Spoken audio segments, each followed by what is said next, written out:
Bien, bonjour à toutes et à tous. On attaque la troisième session de ce congrès Math & Jeans 2020 en ligne, avec en premier groupe le groupe du lycée Louis Massignon de Casablanca, dont les responsables sont Noémie Ravelot-Picoulet et Lionel Estruc, et qui vont nous parler d'un sujet qui leur a été proposé par le chercheur Gérard Monseny, qui s'intitule « La chouette joueuse ». C'est à vous, nous vous écoutons. Simplement sur le chat YouTube, n'hésitez pas, public, à poser toutes vos questions, puisque nos jeunes chercheurs et chercheuses y répondront en fin d'exposé. Nous vous écoutons.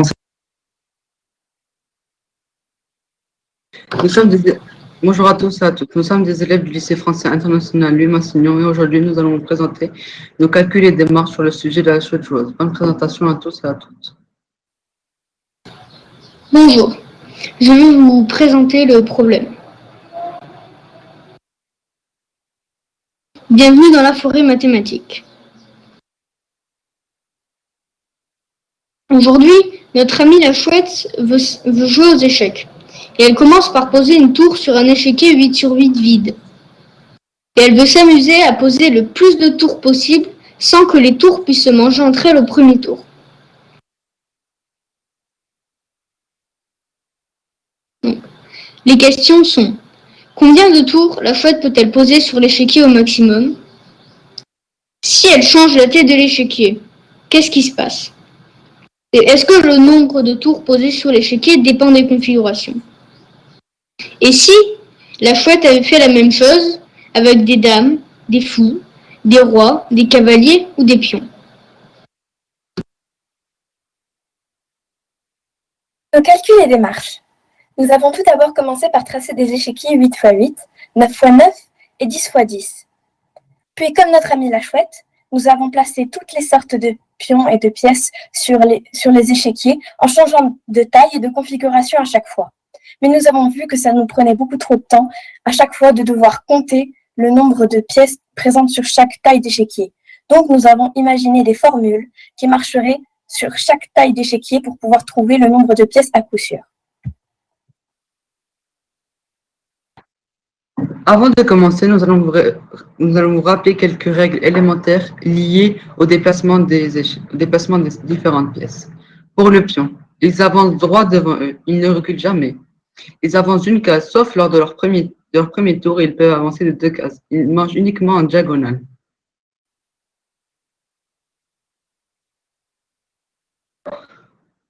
Donc, les pions. Comme les pions mangent en diagonale, nous pourrons très facilement passer une rangée de pions sans qu'ils se mangent entre eux. Donc, il faudra placer une rangée de pions une fois sur deux. La formule mathématique que nous avons trouvée est le côté de l'échiquier. Pour un échiquier 8 x 8 est égal à 8 divisé par 2. Pour un échiquier 8 x 8, c'est 4. Arrondi à l'excès, ceci reste 4 fois le côté. Donc, la multiplication qui résume cette formule est 4 x 8. 4 x 8 égale 32.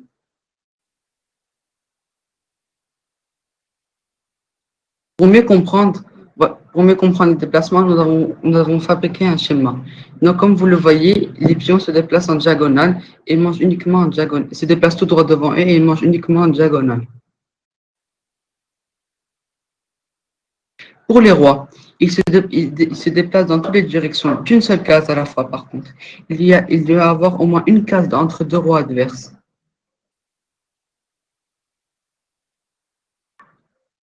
Donc, les rois. Donc, comme vous le voyez, les rois peuvent se déplacer dans toutes les directions d'une seule case à la fois, par contre. Donc, il faudra placer les rois un carreau sur deux, une ligne sur deux. Donc, la formule que nous avons trouvée est le côté divisé par 2, arrondi à l'excès au carré. Pour un échiquier 8 x 8, c'est équivaut le côté 8, divisé par 2, 4, arrondi à l'excès, ce qui reste 4. Le tout au carré est égal à 16. Pour les cavaliers, ils se déplacent en L, changent de couleur à chaque case, à chaque déplacement, et sautent par-dessus les autres pions. Pour les cavaliers, nous avons vite remarqué que les cavaliers mange automatiquement deux cases. La première case pour le trait vertical du L et la deuxième case pour le trait horizontal du L. Donc, si nous voulons placer une rangée de cavaliers, les deux rangées au-dessus et en dessous seront automatiquement mangées. Donc, la formule mathématique que nous avons trouvée est le côté divisé par 3, arrondi à l'excès fois le côté. Pour un échiquier 8 fois 8 toujours, ce qui vaut au côté qui est égal à 8, divisé par 3, 2 et des poussières, arrondi à l'excès égale 3 fois le côté. Donc, la multiplication qui résume cette formule est 3 fois 8 équivaut à 24. Donc, comme vous le voyez, il se déplace en L, de L, et par contre, ils peuvent sauter par-dessus les autres pions et les autres pièces. Donc, ils ne mangent uniquement quand ils sont dans la case où ils arrivent. Maintenant, la tour. La tour a un déplacement horizontal et vertical, d'autant de cases qu'elle le souhaite, et peut avancer tout comme reculer. La tour, ce qui nous a paru tout de suite le plus logique, était de les placer en diagonale, car la tour peut manger autant en horizontal qu'en vertical, donc elle élimine à chaque fois une colonne et une ligne. Donc, si nous voulions en placer le plus possible, il fallait automatiquement les placer en diagonale, pour qu'aucune d'entre elles ne puisse se manger. Pour le fou, c'est un déplacement en diagonale d'autant de cases qu'il le souhaite. Pour les fous, nous avons tout d'abord essayé d'en placer un dans le coin en bas à gauche. Puis nous avons vu que nous pouvions en placer dans toute la colonne de gauche. Donc c'est ce que nous avons fait. Puis nous avons tracé des lignes afin de savoir les cases condamnées que les fous pouvaient déjà manger. Puis nous avons placé des fous sur le côté opposé où nous pouvions placer les fous qui ne seraient pas mangés et qui ne pourraient pas manger en retour les fous du côté opposé. Enfin, pour les dames, c'est la pièce la plus puissante du jeu. Elle cumule les déplacements de la tour, horizontale et verticale, et du fou en diagonale. Si nous la plaçons au milieu dans un échiquier 8 x 8, elle peut contrôler en tout 27 cases. Donc, si vous l'avez bien compris, plus on la place au milieu, moins on peut placer de reines. Pour les dames, la formule a été que pour un côté, nous avons eu beaucoup de mal à trouver cette formule, mais finalement, nous avons trouvé que si le côté était impair, le nombre de dames était égal au côté. Mais si c'était un côté pair, ce serait le côté moins 1, comme dans cet échiquier 8 x 8, où nous avons 7 dames. Car la dame peut manger dans toutes les directions, ce qui peut être extrêmement dangereux, et c'est très compliqué de pouvoir dessiner un schéma avec toutes les lignes qui se croisent. Donc nous avons eu beaucoup de mal à trouver cette formule.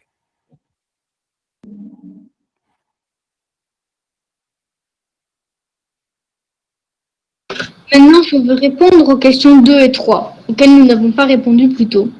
Alors, pour la question 2, elle était: et si on changeait la taille de l'échiquier, qu'est-ce qui se passerait? Plus on va augmenter la taille de l'échiquier, plus le nombre de pions va augmenter. Et plus on va diminuer la taille de l'échiquier, plus le nombre de pions va diminuer. Et la question 3 était: est-ce que ce nombre dépend des configurations? Oui, ce nombre dépend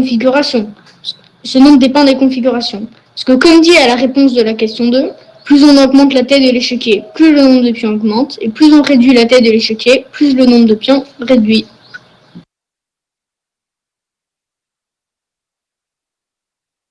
Cette présentation a été réalisée par Maria-Lisa Amin, Omar Ben Hussein et Nathaniel Astrek.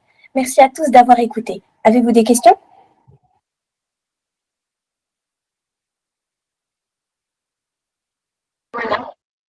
Bien, merci à tous les trois pour cette présentation et ce beau travail. Félicitations.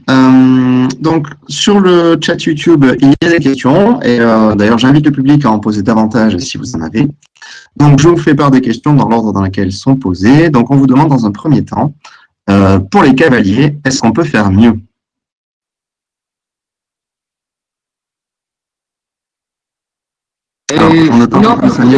Non, parce que nous, ce qui nous est demandé, c'est que trouver un moyen d'en placer le plus possible. Donc, nous pensons que la manière dont nous l'avons placé est celle où on peut placer le plus possible. Ok. Ensuite, question suivante, on vous demande, est-ce qu'on peut réduire le nombre de fous?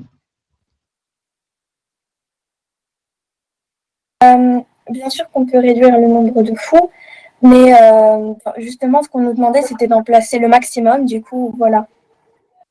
D'accord. Ensuite, question suivante. Pour la tour, on vous demande, est-ce qu'il n'y a que les diagonales? Non, bien sûr, on peut les placer de différentes façons, mais ce qui nous a paru tout de suite le plus évident, c'était en diagonale, puisqu'il n'y avait aucun moyen qu'elles se mangent comme ça. Mais bien sûr, on peut les placer autrement sur les cases, mais le résultat serait le même.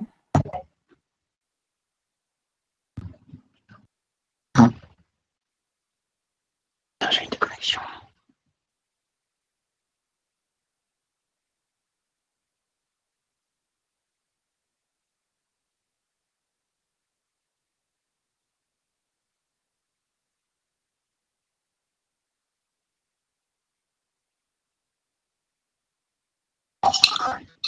Excusez-moi, j'ai eu un petit souci de connexion, je suis de retour, c'est les aléas du direct. Excusez-moi, j'ai eu un petit souci de connexion, je suis de retour, c'est les aléas du direct.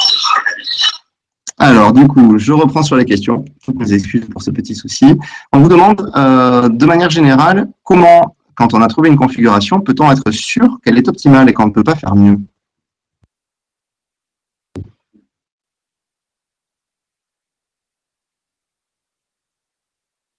Donc nous, on a eu plusieurs pistes et on a eu peut-être sur les cavaliers, on a eu une ou deux pistes, sur les dames, on en a eu plusieurs. Et on a essayé de trouver celle qui correspondait le mieux pour tous les échiquiers. Donc voilà. En Ok. fait, pour les configurations, ça dépend vraiment de comment les pièces se déplacent. Par exemple, pour les tours, c'est sûr qu'on ne pourra pas en placer. Car à chaque fois, si on en place 8 sur un échiquier 8x8, on ne pourra pas en placer plus, puisque à chaque fois, une tour condamne une colonne et une ligne. Donc, on ne pourra jamais faire plus. Mais pour certaines autres pièces, comme la reine, on pense qu'on ne peut pas faire plus car on a testé beaucoup de configurations, mais ce ne sera juste pour la reine, pour les autres, nous pensons vraiment que c'est ça, mais pour la reine, on n'est pas vraiment sûr. Ok. On vous demande ensuite, est-ce qu'il peut y avoir plusieurs configurations optimales pour une situation donnée? Oui, sûrement, on peut avoir plusieurs configurations optimales. On ne les a pas toutes traitées. Donc, on a essayé de trouver celle qui nous paraissait le mieux, la plus logique et la plus facile pour tout le monde. Donc, voilà. Très bonne réponse. Il y a plein de questions en fait qui viennent. On vous demande si on double le nombre de cases de l'échiquier, est-ce que le nombre de pions est doublé? Le nombre de pions, oui, par exemple, pour les pions, si par exemple, sur un échiquier 8x8, on a 32.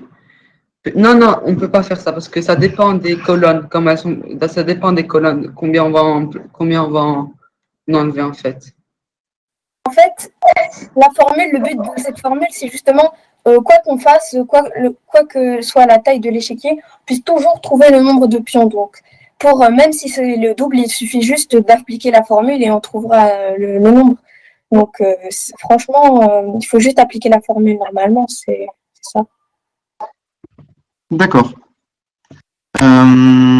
Alors, il y a d'autres questions. J'essaie de prendre tout dans l'ordre de ne pas en oublier. On vous demande pour les dames, de manière générale, comment faites-vous pour les placer? Alors, la plupart du temps, on commence dans un coin. Parce que, comme je l'ai dit tout à l'heure, plus on se rapproche du milieu, moins on peut en placer ensuite. Donc, on essaie toujours de commencer dans les coins et on essaie de les placer le plus proche du bord possible. Donc, la plupart du temps, on commence en bas à gauche. La plupart des configurations, on a commencé comme ça. Mais ensuite, ça dépend. Ça dépend. Mais la plupart du temps, pour la reine, on commence dans le coin et ensuite, on essaie de rester près des bords. Ok. Alors, il reste deux questions. L'avant-dernière, vous avez regardé avec des pièces blanches et noires. Et si une pièce d'une couleur ne peut capturer que des pièces d'une autre couleur, est-ce que ça change le problème? C'est pas précisé dans le problème. Donc, toutes les pièces peuvent se manger entre elles. D'accord, donc vous n'avez pas forcément regardé dans cette direction-là. Ok. Et enfin, la dernière question, pourquoi les joueurs considèrent-ils la tour comme une pièce plus puissante que le fou ou que le cavalier?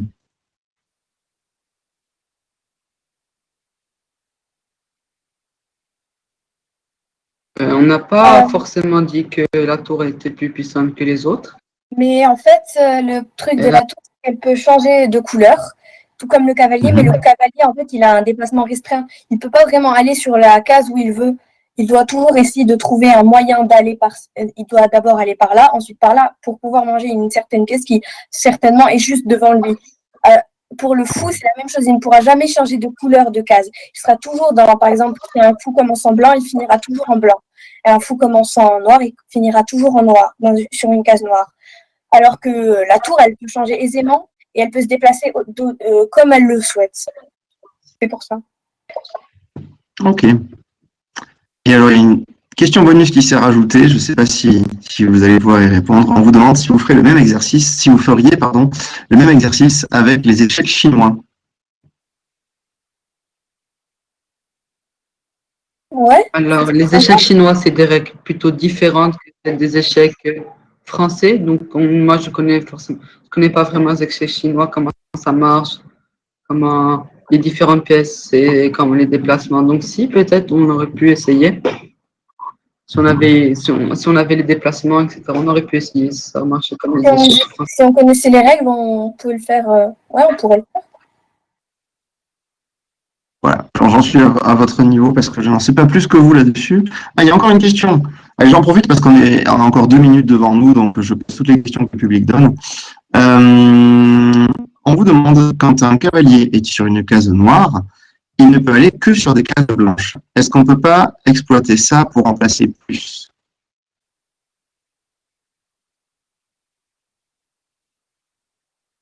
Non, c'est pas vraiment basé sur la couleur. En fait, non.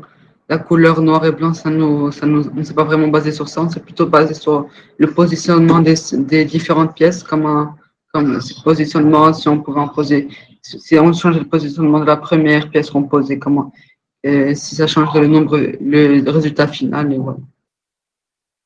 Ok. Écoutez, vous avez en tout cas brillamment répondu à toutes les questions. Le public vous remercie. Tous ceux qui ont posé des questions vous remercient. Et donc, je me fais l'écho de tous ceux qui ont suivi votre exposé et vos réponses pour vous féliciter et vous dire donc bravo